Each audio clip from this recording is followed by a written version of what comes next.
नमस्कार मु रमाकांत मु आपको स्वागत करुच्ची RK data skill YouTube channel रे। यही चैनल रे हमें Microsoft Excel basic to advance हमें स्टेप बाय स्टेप सीखा। आज ये वीडियो रे हमें लार्ज डाटा रे हमें VLOOKUP अप्लाई करके आज डाटा फ्रेजिंग करवा। पूर्व वीडियो रे हमें VLOOKUP केमिति हमें व्यवहार करवा ताहा शिखिथिले। आउ एही वीडियो रे लार्ज डाटा उपरे VLOOKUP अप्लाई करके डाटा फ्रेजिंग करवा। ओके सेति पय मु गोटे एम्प्लॉयर डिटेल्स रे गोटे डाटा नहीं डाटा प्रथम बुझीबा कौन कौन अच्छी ना ये एम्प्लॉय आईडी अच्छी एम्प्लॉय नेम अच्छी डिपार्टमेंट अच्छी डेजिग्नेशन अच्छी जॉइनिंग डेट अच्छी सैलरी अच्छी ईमेल आईडी अच्छी फोन नंबर अच्छी सिटी अच्छी स्टेट अच्छी मैनेजर आईडी अच्छी आउ Aadhaar number PAN number bank account UAN number आउ ईएसआई नंबर ये हूँ एम्प्लॉयर डिटेल्स जहाँकि हमें आज ये एम्प्लॉय डाटा उपरे VLOOKUP अप्लाई करके यदि हमें एम्प्लॉय आईडी को खाली सर्च करवा तो सही एम्प्लॉय आईडी रे जो एम्प्लॉयर ना थिबो तार सब डिटेल्स स्टेप बाय स्टेप आमको देखेबो। सेति पे हमें गोटे न्यू शीट रे हमें एम्प्लॉयर डाटा को हमें फ्रेजिंग करवा। ओके सेति पे हमें गोटे न्यू शीट ऐड कर दबा। एही शीट रे हमें डाटा फ्रेजिंग करवा जहा कि एही टेबल रे जो डाटा अछि एही टेबल अनुसार बा एही डाटा अनुसार हमें नेक्स्ट शीट रे हमें डाटा हमें फ्रेजिंग करवा। ओके सेति पे हमें प्रथम कोन करवा जो प्रथम जो हेडिंग अछि ताको हमें कॉपी करनवा। कॉपी करनवा जो हेडिंग जो हमें कॉपी करथिबा ताको हमें पेस्ट करवा केमिति ना होम टैब को जिबा। होम टैब रे जो पेस्ट जो ऑप्शन अछि ताको हमें एक्सपांड करवा तो एठी पेस्ट स्पेशल रो जति की ऑप्शन अछि ताहेठी हमकु शो करूछि।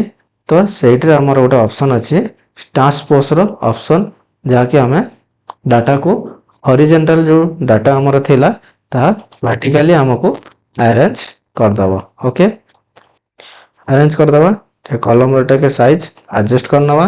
एडजस्ट कला परे जो डाटा अछि ता सेंटर एलाइनमेंट रे अछि ताको हमें लेफ्ट एलाइनमेंट कर दबा।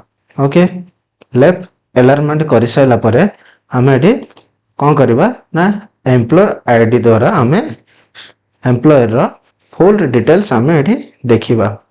केमिति देखिबा ना हमको प्रथमे एम्प्लॉय आईडी एंट्री करबा पे पड़िबो जहा कि प्रथम शीट रे अछि। प्रथम शीट रे एठी एम्प्लॉय आईडी अछि तो बार बार हमें एम्प्लॉय आईडी को देखि कि टाइपिंग करबा बा एम्प्लॉयर को पचारे कि एठी टाइप करके एम्प्लॉय आईडी रो डिटेल्स देखि परबा। नहने हमें गोटे काम करबा कोन ना हमें एम्प्लॉय आईडी रो जते आईडी अछि ताको हमें ड्रॉप डाउन लिस्ट बने दबा। ड्रॉप डाउन लिस्ट हमें केमिति बनेबा ना कोन करबा एठी कर्सर हमर एठी हमें एम्प्लॉय आईडी रो जो रो रे सिलेक्शन रखिबा तापर हमें जो ऊपर जो टैब ऑप्शन अछि एठी डाटा टैब को जिबा। डाटा टैब रे हमको एठी डाटा वैलिडेशन रो ऑप्शन मिल जाउची जो थरे हमको डाटा वैलिडेशन हमें कोन करबा ड्रॉप डाउन लिस्ट तैयारी करबा। केमिति करबा ए जो अलाउ रो अछि अलाउ रे हमें एनु वैल्यू जगह रे हमें कोन करबा लिस्ट करबा। लिस्ट कला परे ए सोर्स रे कोन करबा एठी कर्सर रखिबा। सोर्स रे कर्सर रखिला परे हमें नेक्स्ट जो शीट रे हमर डाटा अछि सेही शीट रो कॉलम रे हमर जते रो अछि ताको पूरा सिलेक्शन दे दबा। केमिति दबा कंट्रोल शिफ्ट डाउन जदि करबा त पूरा हमर एम्प्लॉय जो आईडी अछि ताहा पूरा सिलेक्शन हे जाउछि। आउ एडी हमें ओके जदि करबा तो हमर एठी ड्रॉप डाउन लिस्ट तैयार हे जाउछि। तो एडी हमें ड्रॉप डाउन लिस्ट हमर एम्प्लॉयर आईडी रे सब आईडी आसी जाउछि जाको हमको पूर्व शीट को जाई कि आउ एम्प्लॉयर आईडी देखिया को पड़िबनी। एडी हमको पूरा एम्प्लॉयर रो सब आईडी एडी ड्रॉप डाउन मिल जाउछि। ओके एडी हमर एम्प्लॉयर आईडी मिल गेला। तो एडी हम कोन करबा एम्प्लॉयर ना बाहर करबा सेति पे हम कोन करबा VLOOKUP रो फार्मूला हमें अप्लाई करबा। केमिति अप्लाई करबा ना इज इक्वल टू साइन दबा देला परे एठी VLOOKUP लिखिबा। Formula row first data letter जदि आम टाइप करुचे तो फॉर्मूला आमको शो कर तो कीबोर्ड बटन आम जब प्रेस करुचे तो ये आमर फॉर्मूला अप्लाई हो जाउची। फर्स्ट आर्गुमेंट होची सिंटेक्स रा फर्स्ट आर्गुमेंट होची लुकअप वैल्यू। लुकअप वैल्यू आमर एम्प्लॉय आईडी को हमें सिलेक्शन दबा तापरे यदि आम कमा ऐड करुचे तो ये टेबल एरे आसुची। ता पूर्व आम कौन करवा ना जो लुकअप वैल्यू अच्छी सेटा हमर सही रो हमर फिक्स रहबो सेत पे हमें एटा को फिक्स कर दबा F4 रे हमें फिक्स कर देले। ओके तापर हमर टेबल एरे कोन ना हमर नेक्स्ट शीट रे जो टेबल अच्छी ताको हमर फुल टेबल को हमें एठी फुल टेबल को हमें सिलेक्शन दबा। तो एठी सिलेक्शन हमें कोबला देबा ना control shift right arrow control shift down arrow पूरा हमर जतिक डाटा अच्छी ता सिलेक्शन है जाउची। एई भलिया भी सिलेक्शन दे परिबा नहने नहने कौन करिया पूरा जो जतिक कॉलम रा हमर डाटा अच्छी से कॉलम को पूरा हम सिलेक्शन दे परिबा जहा कि तळे जो हमर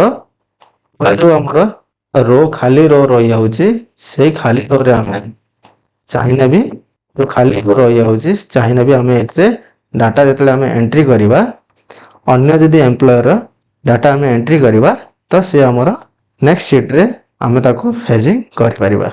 ओके जतिक कॉलम रा हमर डाटा अच्छी से कॉलम रा एंटर रो को हमें सिलेक्शन मध्य दे परिबा। ओके जोटा सुविधा लागिबो से बळे हमें सिलेक्शन हमें दे परिबा। ओके सिलेक्शन देला परे यदि हमें कंट्रोल बैक प्रेस करिबा तो हमें फॉर्मूला को जाई पारुनु काहे जाऊ पारुनु ना हमें न्यू शीट रे हमें फॉर्मूला अप्लाई करछु सेत पे हमको फॉर्मूला रे बैक कंट्रोल बैक प्रेस जदि हमें शॉर्टकट की हमें जदि एटी अप्लाई करूचे तो हमें सेठी पहुंची पारुने। तो हमें फॉर्मूला केमे देखिबा फॉर्मूला एटी हमर ऊपर जो फॉर्मूला बार अच्छे सेतरे हमर फॉर्मूला शो करछि सेठी हमें कमा दे की फॉर्मूला को आगो को बढ़े परिबा नहने आगो को बढ़े परिबा नहने हम कौन करिबा ना जो टेबल अच्छी टेबल को हमें ना असाइन करिके मतलब नेम देकी हमें फॉर्मूला कंटिन्यू मध्य करि परिबा। सेत पे हम कौन करबा प्रथमे जो हमर जो डाटा जो अच्छी जो डाटा टेबल अच्छी ताको नेम दे दबा नेम दे देले काम करबा को बहुत सुविधा है थाए। सेति में हम कौन करबा प्रथमे नेम दे दबा नेम दे साला पर हमें फॉर्मूला अप्लाई करबा। तो सेति में हमें प्रथमे जो हमर टेबल अच्छी जो हमर डाटा अच्छी से डाटा को प्रथमे हमें सिलेक्शन दे दबा सिलेक्शन दे साला पर एटी जो नेम बॉक्स जो अच्छी एटी हमें ना दे परिबा कौन एटी नाम दबा ना एटा हला एम्प्लॉय डिटेल्स सेति में एटा एम्प्लॉय डिटेल्स रो ना दे दबा एम्प्लॉयर बोले ए टेबल रो ना दे दबा। ओके एटी एम्प्लॉयर डिटेल्स अच्छी सेति पे हमें एम्प्लॉयर रो ना एटी दे देले ए टेबल रो ना हमें दे देले एम्प्लॉयर एटी हमें एइथरे मध्य नेम बॉक्स रे ए टेबल को ना दे परिबा नहने आउ गोटे ऑप्शन अच्छी कौन ना एटी हमें जो फार्मूला जो हमर टैब अच्छी सेठी गला परे जो एटी फार्मूला टैब अच्छी फार्मूला टैब रो जो रिबन अच्छी एटी नेम मैनेजर बोली गोटे ऑप्शन अच्छी सेथिरे मध्य हम एटी ना दे परिबा। ओके सेथिरे मध्य हम ना दे परिबा कौन दबा एटा ना एटा ना दे दोचे एम्प्लॉय बोली ना दे दोचे।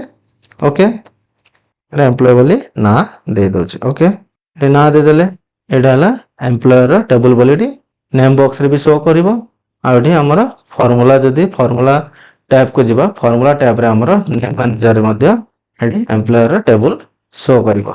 ओके एबे हम फार्मूला कंटिन्यू करबा कोन करबा एठी हम फार्मूला देबा इज इक्वल टू साइन देखि वी लुकअप देला परे फर्स्ट आर्गुमेंट होची लुकअप वैल्यू कोन हमर एम्प्लॉय आईडी जहा कि लेफ्ट मोस्ट कॉलम रे हमर एम्प्लॉय आईडी अछि सेतरे हमर वी लुकअप हमें आज अप्लाई करबा। तो एठी हमर जो लुकअप वैल्यू अछि ताको हमें फिक्स करबा फिक्स कर साला परे एठी हमें कोन दबा टेबल एरे जो हमर टेबल एरे अछि ताको हम कोन करछे ना असाइन कर देछे तो से कौन लिखा ये कौ ना आम देते ना एम्प्लॉय ना ये आम एम्प्लॉय लिखिदे। तो ये एम्प्लॉय लिखिले ये नेम बॉक्स ये आम शो हो एम्प्लॉयर लिखला ये आम एम्प्लॉय अप्लाई करदे। ओके ये टेबुल रे है तापर हूँ इंडेक्स नंबर जहाँकि आम पूर्व वीडियो रे आम गोटे सपोर्ट कॉलम आम व्यवहार करेंगे सपोर्ट कॉलम आम व्यवहार करेंगे विलकअप आम शिखी जहाँकि ये भी सपोर्ट कॉलम आम गोटे आड करदे। तो से आम आड कर मो नंबर आड कर से रो को मु सिलेक्शन दे दूची से आमर नंबर आड करदेमी। ओके तापर कमा देला रेंज लुकअप भी पूरा वीडियो रखी जहाँकि ट्रू फॉल्स ट्रू जगह आम 1 लिखिपर फॉल्स जगह आम 0 लिखिपर जहाँकि एक्जाक्ट मैच आमर ये डाटा दरकार एक्जाक्ट मैच। तो से 0 देके एंटर करदे वैल्यू आसुनी कहीं वैल्यू आसुनी जहाँकि मुझे वैल्यू कहीं आसनी कहीं आम ये कॉलम इंडेक्स नंबर आम देना। तो से कौन करवा ये आम कॉलम इंडेक्स नंबर देदेबा जहाँकि ये 1 नंबर ये 2 नंबर कॉलम इंडेक्स नंबर देदेले देलापर ये आमर जो एम्प्लॉयर ना अच्छे ताटी आसी जाऊँचे। तो ये आम जदि आम ये ट्रैक करवा आमर पूरा डिटेल्स आसवा दरकार। तो ये आमर पूरा डिटेल्स आसी जाऊँची जहाँकि अच्छा यहाँ टेक्स्ट फॉर्मेट रे आसची। तो कौन कर फॉर्मेट चेंज करदे या नंबर फॉर्मेट देदबा।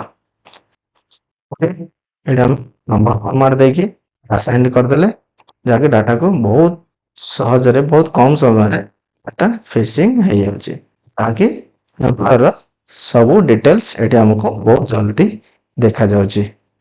तो ये तो आम डायनामिक भाव में ऑटोमेटिक भाव में ये एम्प्लॉयर डिटेल्स बाहर कले जहाँकि गोटे सपोर्ट कॉलम साहाय्य जदि आम सपोर्ट कॉलम जदि ये आम डिलीट कर दौचे तो ये आमर डाटा आमको शो करूनी। जदि आम सपोर्ट कॉलम ऐड करुचे तो आमको ये डाटा देखा जाउची जहाँकि आमर जो डाटा पूरा डिपेंडेंट सपोर्ट कॉलम ऊपर। तो से आम कौन करवा बिना सपोर्ट कॉलम साहाय्य आम डाटा फिजिंग करवा। तो से आम ये आम फॉर्मूला नेस्टिंग करवा जहाँकि को फॉर्मूला तो आम जानिबा जो आम ये रो रे जो कसर रखीजे तो केते नंबर रो जहाँकि आम एडा जदि आम सिलेक्शन दवा तो यहाँ 7 नंबर रो एडा पूरा 7 नंबर रो आ जदि ये आमर कॉलम रे दवा तो यहाँ जी कॉलम। तो यहाँ जी कॉलम जे आमर केते नंबर कॉलम नंबर आम केमिति जानिबा तार गोटे फॉर्मूला अच्छे जहाँकि कॉलम पाई मध्ये गोटे फॉर्मूला अच्छे आउ रो पाई गोटे फॉर्मूला अच्छे। कौन से फॉर्मूला प्रथम आम कॉलम जानी नवा कॉलम पाई इक्वल साइन दबा कॉलम लिखिबा कॉलम लिखला परे कॉलम आसी जाउची। तो कॉलम को जदि आम टैप करवा एंटर करवा तो यहाँ 7 नंबर कॉलम जदि आमर टेबुल जदि ए रु स्टार्ट हम तो ए है 1 नंबर बी है 2 नंबर सी है 3 नंबर डी है 4 नंबर ई है 5 नंबर एफ है 6 नंबर जी है 7 नंबर। तो ये जदि आम कॉलम फॉर्मूला लगौचे तो कॉलम फॉर्मूला रे आमर कॉलम रे नंबर बते दउची कि एटा 7 नंबर कॉलम। जदि आम रो जानिबा एटा केते नंबर रो तो आम कौन करबा एठी रो रो फॉर्मूला दबा रो रो फॉर्मूला देले आम जानी परिबा ए रो केते नंबर रो तो एटा 7 नंबर रो एटा 7 नंबर रो जहाँकि एटा पूरा एंटर होची 7 नंबर रो एटा पूरा एंटर होची 7 नंबर कॉलम। तो ओके तो ये आम फॉर्मूला माध्यम रे आम जानी पारले कि एटा केते नंबर रो आ एटा केते नंबर कॉलम। ओके ए रो कॉलम फॉर्मूला साहाय्य रे आम एटा को सपोर्ट बिना सपोर्ट कॉलम रे आम पूरा डायनामिक भाव रे बा पूरा ऑटोमेटिक भाव रे आम एटा डाटा को फेसिंग करवा। ओके तो से कौन करवा जो फॉर्मूला हमर लिखा अच्छे जो आम सपोर्ट कॉलम नहीं जो ये कॉलम इंडेक्स नंबर से आम कौन करवा ये रो रो फॉर्मूला ये नेस्टिंग करवा। ओके कौन करवा ये रो रो फॉर्मूला नेस्टिंग करवा ये लिखा रो रो फॉर्मूला नेस्टिंग करिकी हमें पूरा ऑटोमेटिक बनेबा। तो ये जदि रो एंट्री करुचे ये एंट्री कला परे ये कर्णाटक आसूची जहाँकि एटा स्टेट स्टेट आमर कौन स्टेट है 10 नंबर ये स्टेट आसूची जहाँकि ये स्टेट रो जो कॉलम इंडेक्स नंबर ये काउंट हो जाउची। सेति आम ये गोटे लॉजिक अप्लाई करवा जहाँकि ये 10 अच्छी तो आमको कौन दरकार ये 2 दरकार से आम कौन करवा माइनस ये 8 करदे माइनस जदि 10 जदि रो आसूची रो नंबर 10 आसूची तादि आम लॉजिक लगेदबा कि माइनस जदि 8 करदे आउ केते रहइबो ना आउ रहइबो 10 रु जदि हमर 8 गला आउ रहला 2 तो हमर 2 ही दरकार जाके एम्प्लॉयर नेम आसीबो। तो देखिबा एंटर करबा जदि 2 कले एम्प्लॉयर नेम आसी जाउची तो एटा करेक्ट। तो ये आम ये ड्रैग एंड ड्रॉप करदबा आ जो सपोर्ट कॉलम अच्छी ताको आम डिलीट करदबा। डिलीट कला परे हमर डाटा जहाँ अच्छी ता सेम अच्छी ये आम चेंज करके देखीदबा कि ये चेंज होची कि नहीं ऑटोमेटिक डायनामिक भाव में आमर चेंज हो जाउची। ये आमर एम्प्लॉय जदि हम चेंज करूचे तो एम्प्लॉयर डिटेल्स ये आराम से हमको मिल जाउची। आज ये वीडियो रे बिना सपोर्ट कॉलम साहाय्य आम डाटा को फ्रेजिंग कले बा VLOOKUP फॉर्मूला आम अप्लाई कले जहाँकि बिना सपोर्ट कॉलम साहाय्य। आई होप आपन को वीडियो पसंद लगुथबो आउ सहजरे बुझी पारथबो सेथिपई वीडियो को लाइक करंतु सब्सक्राइब करंतु आउ बेल आइकन को प्रेस करंतु आउ निजर फीडबैक दबा पई कमेंट दियंतु। रहउची नमस्कार जय जगन्नाथ।